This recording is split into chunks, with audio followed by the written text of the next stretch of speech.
হুজুর মরুভূমির মধ্যে গলা কাটা মুরগির লাগান চটপটি করছিলেন পানির অভাবে। আল্লাহ মরণের উপক্রম ছিল, নিজে না খাইয়া পানিটা দিয়েছিলাম গো আপনার মুখে ঢালিয়া। সুবহানাল্লাহ। এত বড় বিপদের সময় সাহায্য করেছিলাম, আর আজকের কিয়ামতের মাঠে আমি বিপদে পড়েছি। সুবহানাল্লাহ। আল্লাহু আকবার। আপনি কি পারেন না গো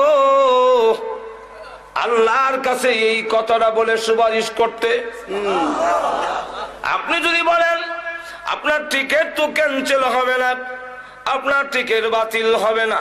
আল্লাহ হে আল্লাহর ওলি, আপনার সুপারিশ আল্লাহ গ্রহণ করবেন। আপনি যদি আমার জন্য সুপারিশ করেন তাহলে আপনার কোনো ক্ষতি হচ্ছে না।